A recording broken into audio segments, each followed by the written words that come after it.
किसी भी देश में जब कोई दूसरा देश अपने जासूस को भेजता है तो तरीका यही होता है कि वहाँ जाकर रच बस जाओ, वहाँ के लोकल लोगों के साथ मिलो, शादी कर लो, बच्चे भी अगर पैदा करने हैं वो भी कर लो, लेकिन बस अपना मकसद मत भूलो। ईरान के साथ हाल के वक्त में जो कुछ हुआ और ईरान के एक्स प्रेसिडेंट पूर्व राष्ट्रपति ने जो कुछ कहा, उसके बाद एक बड़ा ख़तरनाक सवाल दुनिया के सामने आया है और वो ये है कि हाल के वक्त में जो कुछ हुआ, चाहे हमास चीफ, चाहे हिजबुल्ला चीफ, चाहे ईरान के न्यूक्लियर साइंटिस्ट, चाहे ईरान के कुर्द फोर्स के हेड, या फिर ईरान के प्रेसिडेंट की हेलीकॉप्टर क्रैश में मौत, क्या ये सब एक हादसा था या इसके पीछे ईरान के ही कुछ लोग शामिल थे? और क्या मोसाद ने सीरिया की तरह ईरान में भी अपनी पहुंच इतने टॉप लेवल पर बना रखी है? ये पूरी कहानी इसलिए कि पिछले 2 दिनों से जो खबर आ रही है उससे हड़कंप मच गया पूरे ईरान में। और ईरान के एक military general, top military general, Kurd force, elite force, उनको हाउस अरेस्ट कर लिया गया और कहते हैं कि लगातार पूछताछ हो रही है, दिल का दौरा भी पड़ चुका है। और शक यही है कि हाल के वक्त में जो भी हुआ ईरान में, उसके पीछे शायद वो ईरान का गद्दार और मोसाद का जासूस हो सकता है।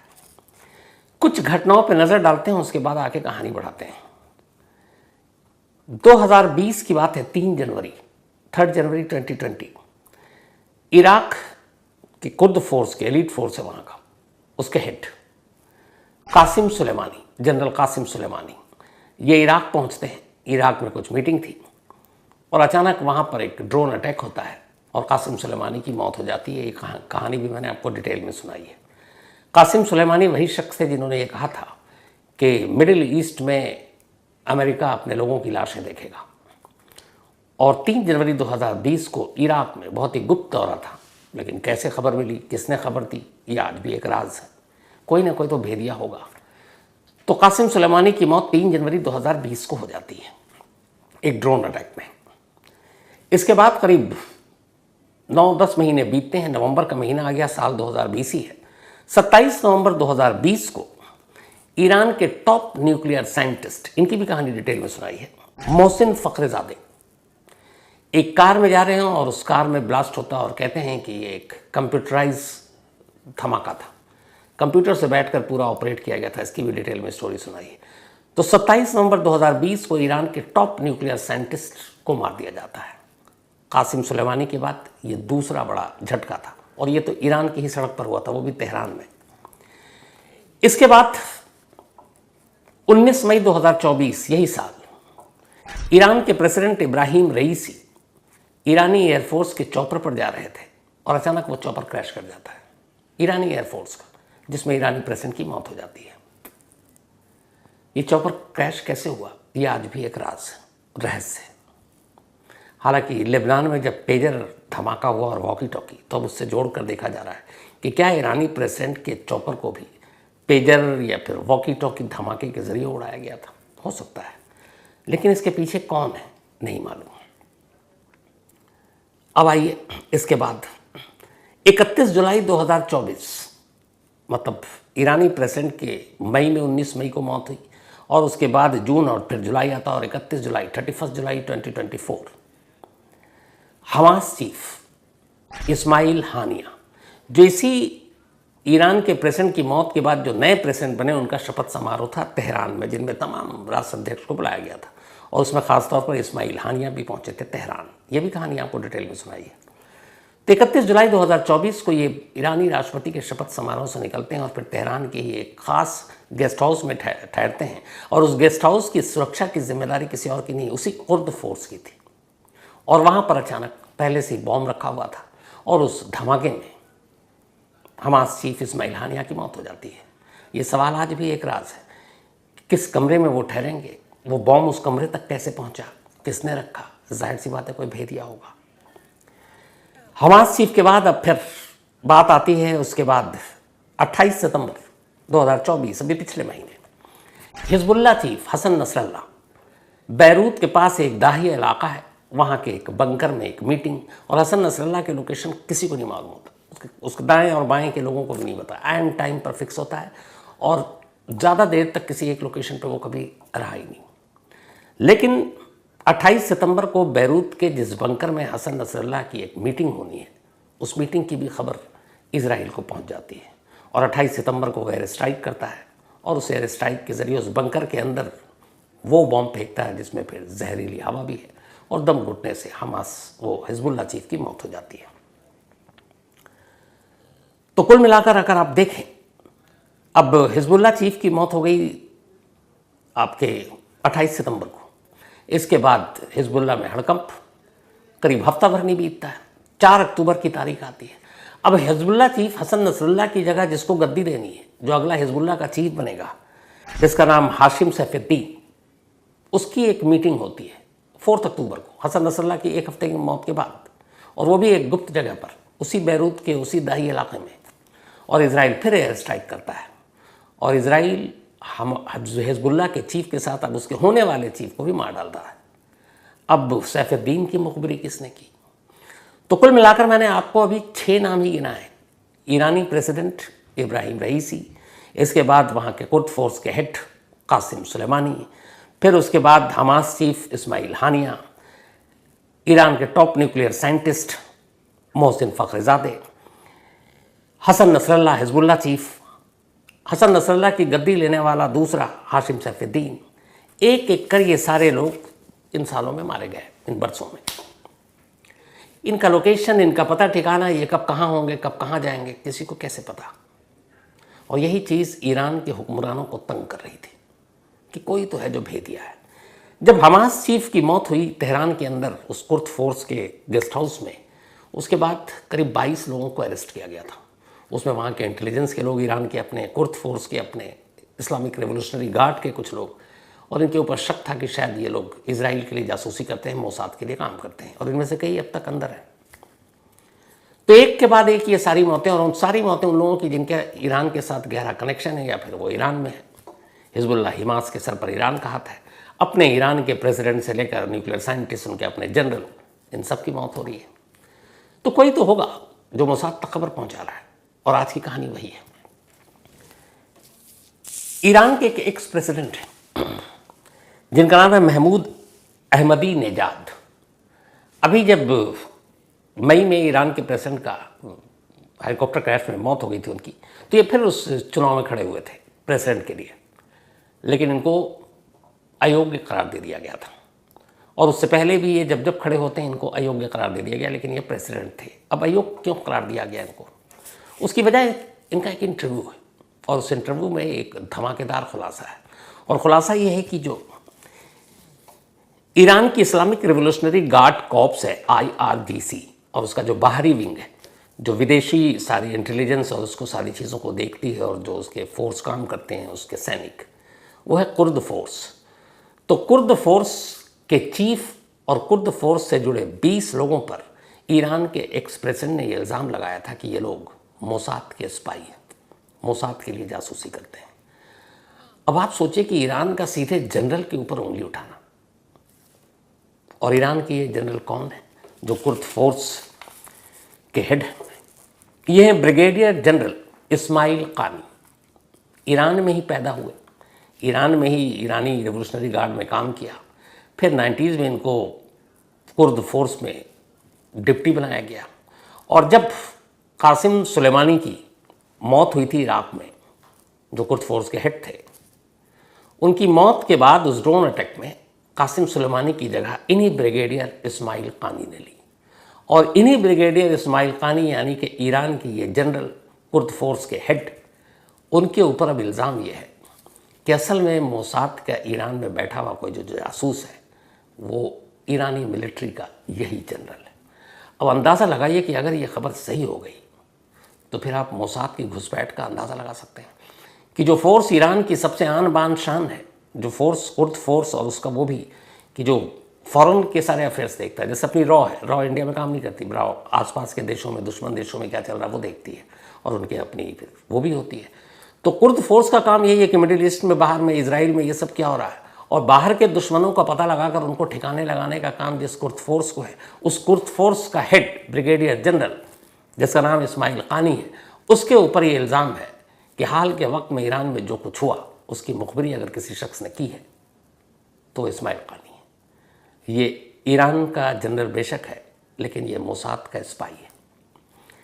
अब कैसे और क्यों इस पर भरोसा किया जाए, पेश उसकी पूरी कहानी।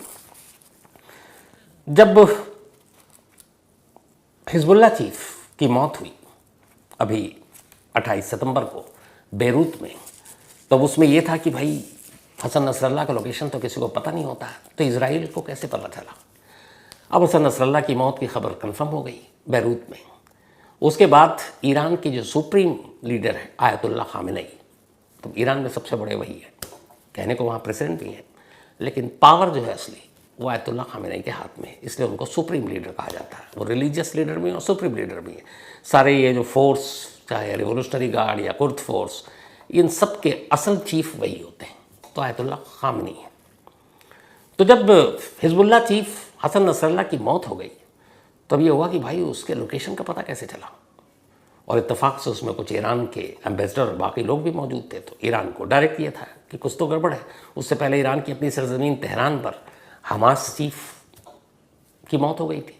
वो बड़ी अपने आप में शर्मिंदगी की बात थी ईरान के लिए कि अपने ही घर में बुलाकर अपने ही मेहमान की, मतलब किसी ने जान ले लिया, उन्हें पता ही नहीं है।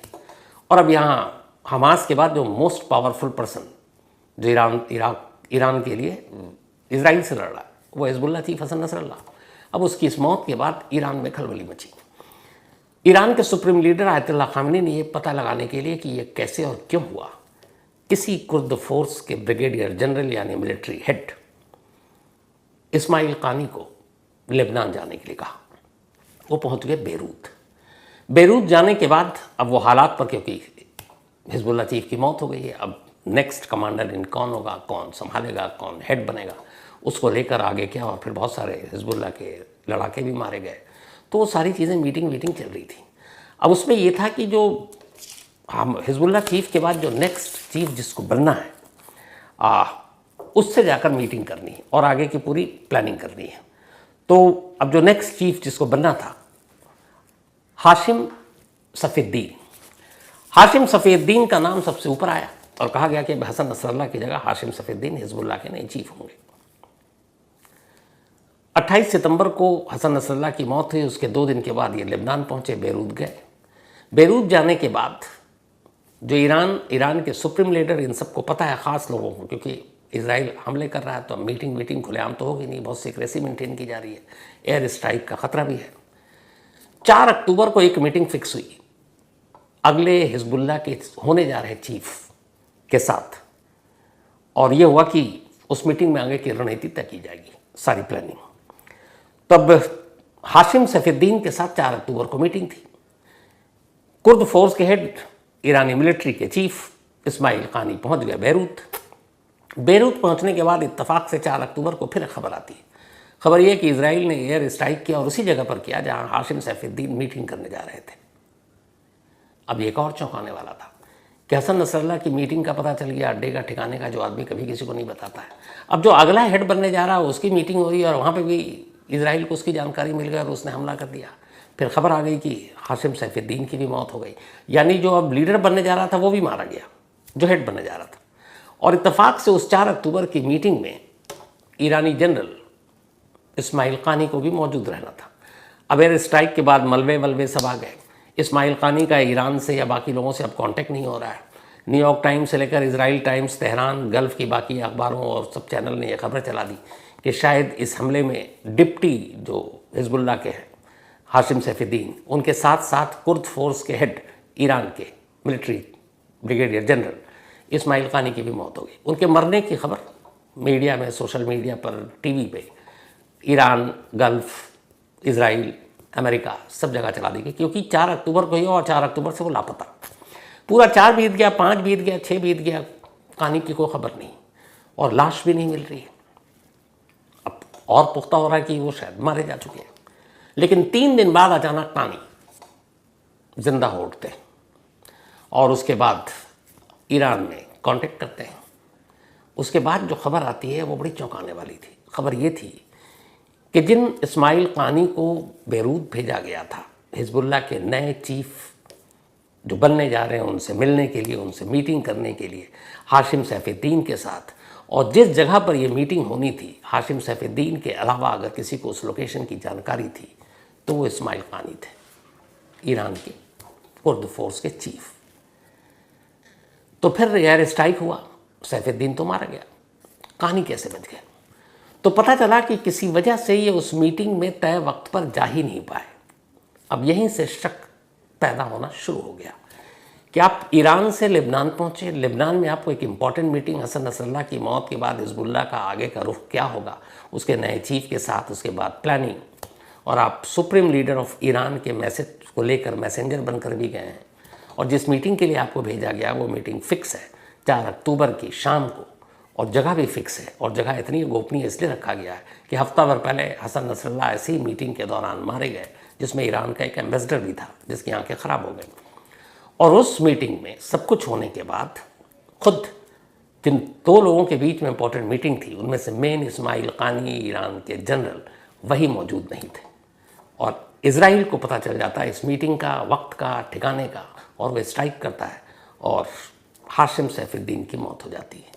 लेकिन इस्माइल कानी बच जाते हैं, अगर वो उस मीटिंग में होते तो मारे जाते। अब यहाँ से ये सवाल शुरू हुआ कि भाई आपको भेजा तो गया था वहाँ, आप मीटिंग में, अब इन्होंने जो भी जवाब दिया वो पता नहीं।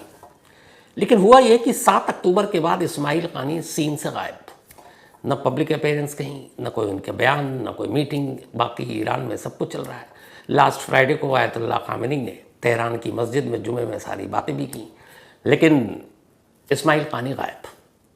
उसके बाद अचानक एक खबर आती है कि इस्माइल कानी को तेहरान के अंदर ही हाउस अरेस्ट कर लिया गया है, क्योंकि उन पर और उनके कुछ लोगों पर ये शक है कि ये असल में हैं तो ईरान के आर्मी चीफ, लेकिन काम करते हैं इजरायली खुफिया एजेंसी मोसाद के लिए।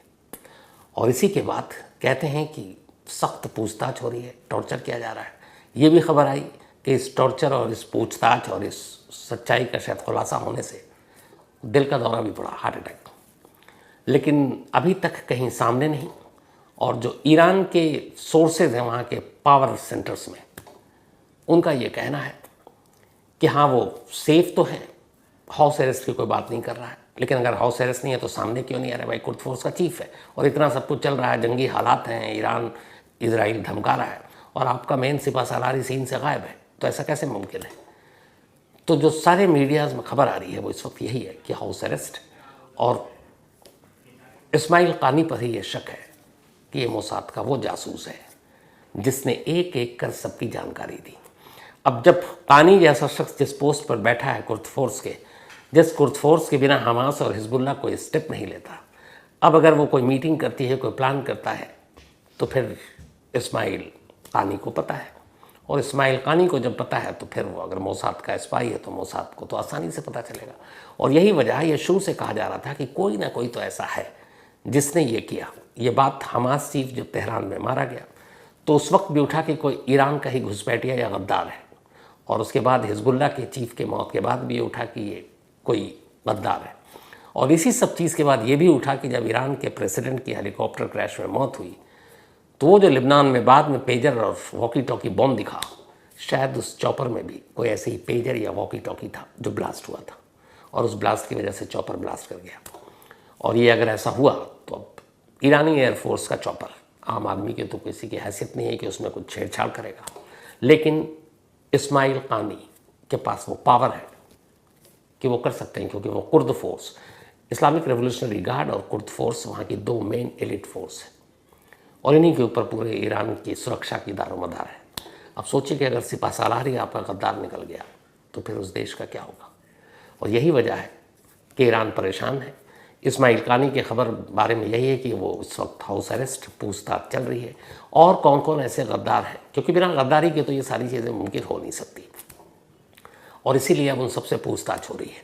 और इसी बीच एक नई खबर ये भी आ गई है कि अब तक इजराइल जो है वो ईरान पर उसने हमला नहीं किया, जबकि ईरान ने इजराइल छोड़ा था। लेकिन अभी खबर आई है वो ये कि ईरान के न्यूक्लियर जितने भी ठिकाने हैं, इसके अलावा उनके बाकी जो मंत्रालय, मिनिस्ट्रीज, ऑफिसेज हैं, वहाँ साइबर हमला हुआ है, और उन सारी चीज़ों से इन्फॉर्मेशन चोरी कर ली गई है। ये इजराइल का पहला हमला है साइबर अटैक के ज़रिए, और इसके ज़रिए वो वहाँ के न्यूक्लियर प्रोग्राम में भी खलल डाल सकता है, उसको ख़राब कर सकता है। तो ईरान बाहर से नहीं, इजराइल से नहीं, बाकी के दुश्मनों से नहीं, घर के दुश्मनों से इस वक्त परेशान है, और पूछताछ हो रही है। और अगर वाकई जो अब तक खबर आई है, या जो ईरान के एक्स प्रेसिडेंट महमूद अहमदी नेजाद ने जो दावा किया है कि मोसाद के स्पाई ईरान के मिलिट्री जनरल हैं, तो फिर ये कहाँ तक अंदर होगा मालूम नहीं। लेकिन दूसरा पहलू ये है कि फिर मोसाद कहाँ से ट्रेन करता होगा। इस्माइल कानी ऐसा नहीं ईरानी है, ईरान के एक शिया बहुल इलाके में ही ये पैदा हुए और उसके बाद जब बड़े हुए तो सीधे सीधे इन्होंने ईरान की फ़ोर्स ज्वाइन की। उसके बाद ईरानी रिवोल्यूशनरी गार्ड में गए, फिर वहाँ तक कुर्द फोर्स में डिप्टी के पोस्ट तक पहुँचे और उसके बाद सुलेमानी की मौत के बाद इनको चीफ बनाया गया। लेकिन जिस तरीके से सुलेमानी का ईरान के सुप्रीम लीडर के साथ रिश्ता था, कहते हैं कि इस्माइल कानी का उतना करीबी रिश्ता नहीं रहा। इस्माइल कानी जैसे सुलेमानी अगर जंग में पाकिस्तान, अफगानिस्तान इन सब पे काम किया और ये भी गए इस्माइल कानी, लेकिन ये अकेले में बैठकर प्लान करना और उसमें माहिर, कभी अपने जवानों के साथ जंग के मैदान में जाकर मोर्चा लेना, उसमें कभी काम नहीं आए। सुलेमानी काम आए थे। तो इनके बहुत सारे ड्रॉबैक भी हैं, लेकिन सवाल ये है कि फिर इस्माइल कानी को इतना बड़ा ओहदा, इतना बड़ा पद, कुर्द फोर्स का ब्रिगेडियर जनरल यानी कि मिलिट्री का हेड, किसने और क्यों बनाया था। लेकिन अगर ये हो गया तो इससे अंदाज़ा ये होता है कि मोसाद कहाँ तक की सोचता है, कितनी लंबी सोचता है और ऐसे कितने देशों में कितने, ये तो खैर बहुत आपने फिल्मों में भी देखी होगी, बहुत सारे सरकारों में मंत्री, जो मिनिस्ट्री होती है उसमें मंत्री, मिनिस्टर, वो भी स्पाई होते हैं कई देशों के, ब्लैकमेल किए जाते हैं या पैसे की लालच में। तो ऐसे बहुत सारे देश हैं जहाँ मोसाद की सरकारों में भी घुसपैठ, और इसीलिए सटीक वार कर रहा है वो। कम से कम 6 इंसिडेंट जो आपको बताएं, इससे आप आसानी से अंदाज़ा लगा सकते हैं।